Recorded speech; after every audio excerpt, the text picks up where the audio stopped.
ಸತ್ಯಯುಗದಲ್ಲಿ ಬ್ರಹ್ಮದೇವನು ಜಗತ್ತಿನ ಸೃಷ್ಟಿಕರ್ತನಾಗಿ ಸಕಲ ಪ್ರಾಣಿಗಳಿಗೆ ಜೀವದಾತನಾಗಿದ್ದ.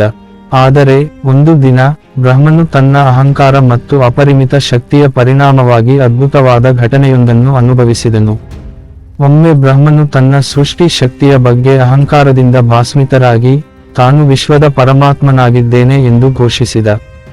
ಈ ಮಾತು ಕೇಳಿದ ವಿಷ್ಣು ದೇವರು ಮಂದಹಾಸಿಸಿ, ಬ್ರಹ್ಮ, ನಿನಗಿಂತಲೂ ಶ್ರೇಷ್ಠನಾದ ಪರಬ್ರಹ್ಮನನ್ನು ಅರಿತುಕೊಳ್ಳಲು ಪ್ರಯತ್ನಿಸು.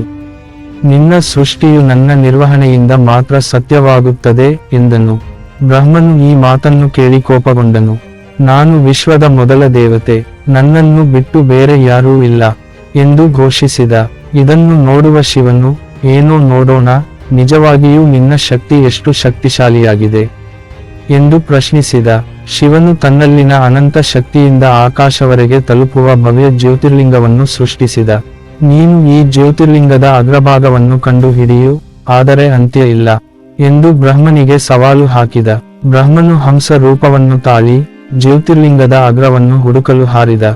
ಆದರೆ ಎಷ್ಟು ಹಾರಿದರೂ ಆ ಜ್ಯೋತಿಯ ಕೊನೆ ಕಾಣಲಿಲ್ಲ.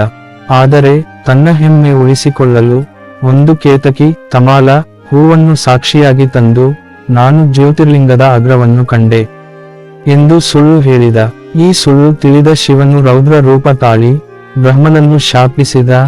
ನೀನು ಸುಳ್ಳು ಹೇಳಿರುವೆ, ಆದ್ದರಿಂದ ಭೂಮಿಯಲ್ಲಿ ನಿನಗೆ ಭಕ್ತಿ ಇಲ್ಲ, ನಿನ್ನಿಗೆ ಯಾವುದೇ ದೇವಾಲಯ ನಿರ್ಮಾಣವಾಗುವುದಿಲ್ಲ ಎಂದು ಬ್ರಹ್ಮನನ್ನು ಶಪಿಸಿದ. ಕೇತಕಿ ಹೂವನ್ನು ಶಪಿಸಿ, ಈ ಹೂವನ್ನು ನನ್ನ ಪೂಜೆಯಲ್ಲಿ ಸ್ವೀಕರಿಸಬೇಕಾಗಿಲ್ಲ ಎಂದನು. ಈ ಶಾಪದ ಪರಿಣಾಮವಾಗಿ ಭೂಮಿಯಲ್ಲಿ ಬ್ರಹ್ಮನ ಭಕ್ತಿ ಕಡಿಮೆಯಾಯಿತು. ತಾನು ಮಾಡಿದ ತಪ್ಪನ್ನು ಅರಿತು ಬ್ರಹ್ಮನು ತಾನೇ ತನ್ನನ್ನು ಶಪಿಸಿಕೊಂಡ ವಿಚಾರಕ್ಕೆ ಪಶ್ಚಾತ್ತಾಪಪಟ್ಟ. ಕೊನೆಗೆ ತಾನು ಪುನಃ ಭಕ್ತಿಯಿಂದ ಸ್ವೀಕಾರವಾಗಲು ವಿಷ್ಣು ಮತ್ತು ಶಿವನ ಸೇವೆಗೆ ಅರ್ಪಣೆಯಾಗಬೇಕೆಂದು ನಿರ್ಧರಿಸಿದ. ಈ ರೀತಿ ಬ್ರಹ್ಮನು ತನ್ನ ಅಹಂಕಾರದಿಂದ ಪತನಕ್ಕೊಳಗಾದ ಕತೆ ದೇವತೆಗಳ ಮಧ್ಯದ ಮಹಾನ್ ಯುದ್ಧ ಮತ್ತು ಪರಮ ಸತ್ಯದ ಅರಿವಿನ ಕಥೆಯಾಗಿರುತ್ತದೆ. ಈ ಕಥೆಯ ಮಹತ್ವ: ಈ ಘಟನೆ ನಮಗೆ ಅಹಂಕಾರ ಯಾವಾಗಲೂ ಪತನಕ್ಕೆ ಕಾರಣವಾಗುತ್ತದೆ ಎಂಬ ಪಾಠ ಕಲಿಸುತ್ತದೆ. ಪರಮಾತ್ಮನ ಸತ್ಯವನ್ನು ಅರಿಯುವಿಕೆ ಮಾತ್ರ ನಮ್ಮ ಮನ್ನಣೆಗೆ ಕಾರಣವಾಗುತ್ತದೆ. ಇಂತಹ ಕುತೂಹಲಕಾರಿ ಕಥೆಗಳನ್ನು ಮತ್ತಷ್ಟು ತಿಳಿಯಲು ನಮ್ಮ ಯೂಟ್ಯೂಬ್ ಚಾನಲ್ ಸಬ್ಸ್ಕ್ರೈಬ್ ಮಾಡಿ.